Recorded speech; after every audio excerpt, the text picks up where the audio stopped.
Children's stories, not for children. These stories are about children and not for children. Viewer discretion is advised. What would make a young mother tie her 4-year-old son up, douse him with oil, set him on fire, and leave him for dead? His name was Antonio DiStasio.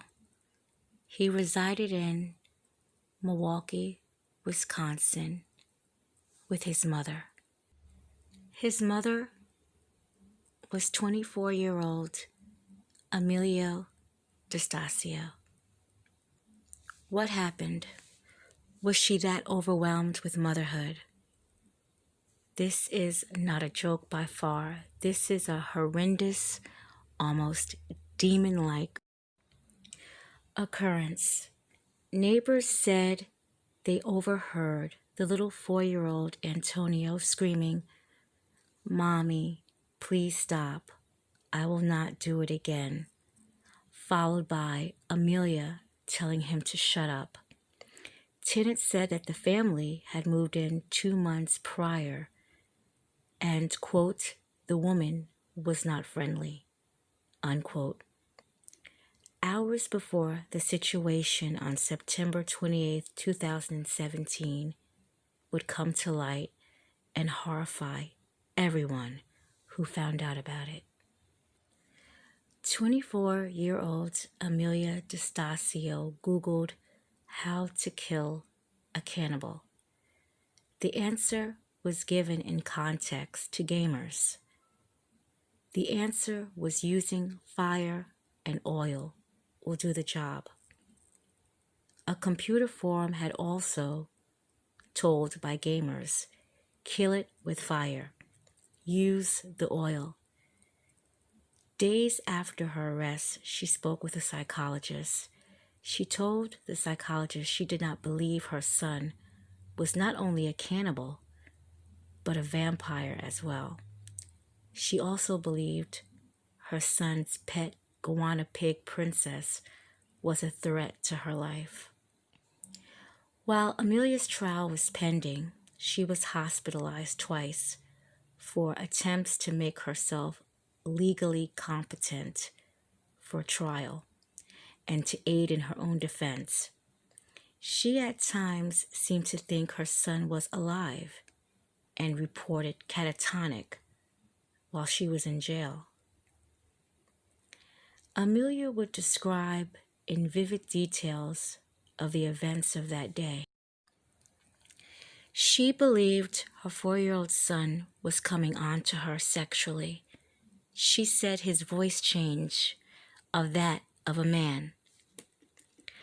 The fact that this man, her son, was obedient and loved her, he let her bind him with belts.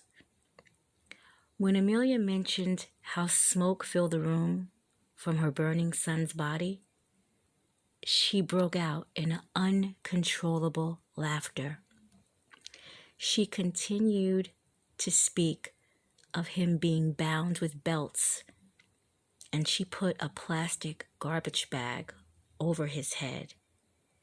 She doused him with oil and set him ablaze in the Southside apartment she shared with her mother.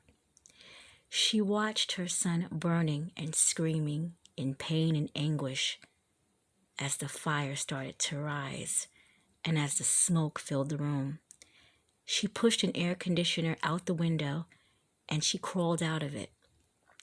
Witnesses saw her crawling out the apartment number 2, and she just walked down the street as if nothing happened. The scene was grim. Antonio was actually found in the bathtub. His hands was bound together with several belts and a plastic bag over his head. His pet guinea pig was still in its cage, but it was drowned in the water.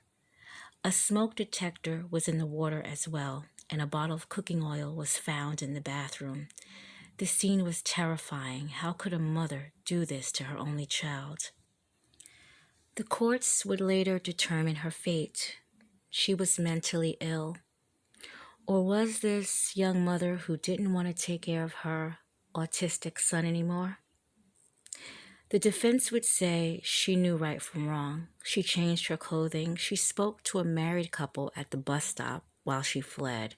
She said, "I did something really bad," quote unquote. She also added, "I never did anything like it before. I needed to talk to a pastor."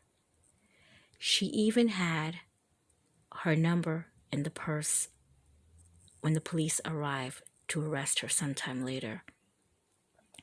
She spoke of how it was a fact she had suffered with mental illness when she found out she was pregnant with Antonio.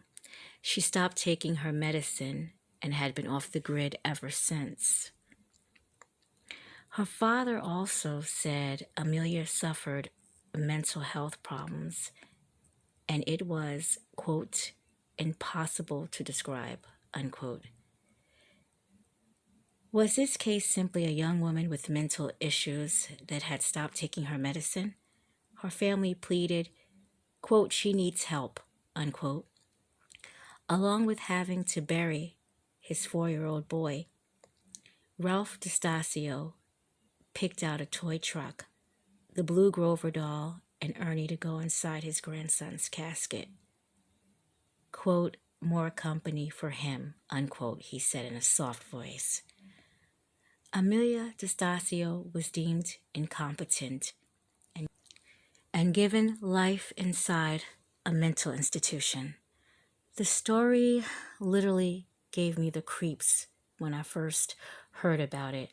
I always wondered why parents just don't give their unwanted kids to family members, but put them in adoption, give them a chance at life. Was Amelia mentally ill? You would have to be to put a trash bag over your son's head and set him on fire. Rest in peace, Antonio. I am sorry this happened to you.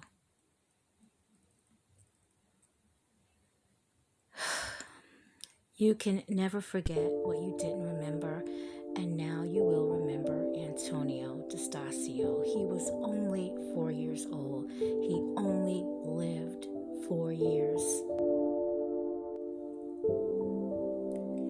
This story is really upsetting, especially for her family. Some of the members said that they have mixed emotions about what had happened. They said it was kind of like a hate-love thing. They couldn't believe that their sister and daughter would do this. You would have to be sick to do something like this. You would have to be. Rest in peace, Antonio DiStasio.